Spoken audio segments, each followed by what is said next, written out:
Un événement trimestriel créé par Industrie du Maroc Magazine visant à débattre de thématiques spécifiques à l'industrie, porteuses de développement. Ces matinées de l'industrie sont l'occasion de recevoir des professionnels, des industriels, pour traiter des sujets qui font l'actualité nationale et internationale.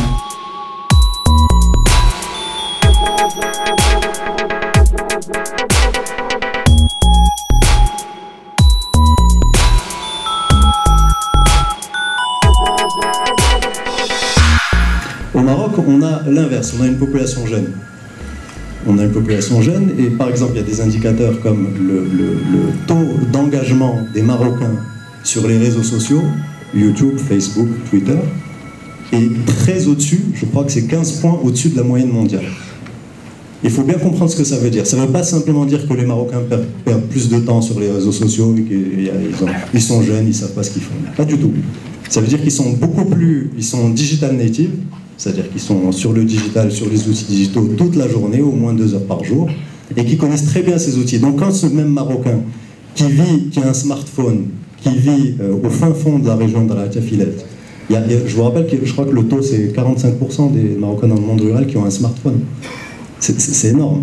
Donc ce Marocain qui a un smartphone, qui a de la Tafilette, qui nous, à Casa, on imagine, on se dit, bah, ce gars-là, il est complètement en dehors du système, il n'a rien à voir. Bah, ce gars-là, tout ce qu'il fait sur WhatsApp toute la journée, il est sur WhatsApp toute la journée. Quand il va arriver à l'usine et que vous allez lui dire voilà, on a mis en place des outils digitaux et voilà la réalité augmentée, voilà, tu mets ces lunettes, tu suis ce truc-là, tu vas avoir des instructions et tout ça, il va être dans son élément.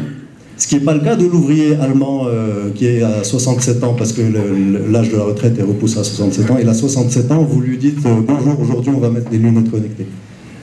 Ça ne va pas fonctionner. Donc ça, c'était le troisième point.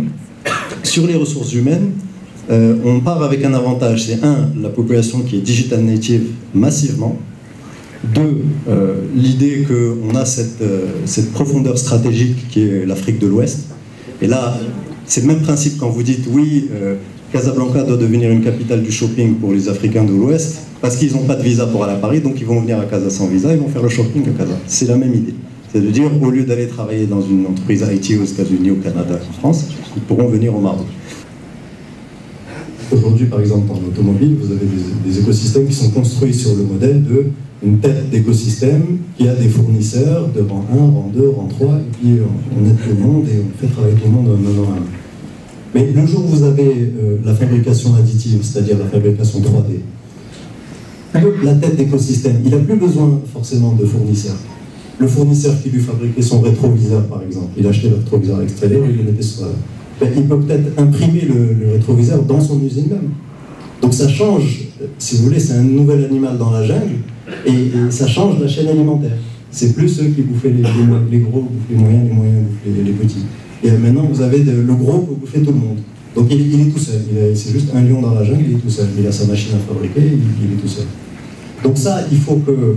Ça, c'est un vrai défi pour le Maroc. Il faut qu'on commence à intégrer ce facteur de l'industrie 4.0 et de la digitalisation dans les relations entre les fournisseurs de rang 1, rang 2, rang 3, et ça, c'est un vrai défi.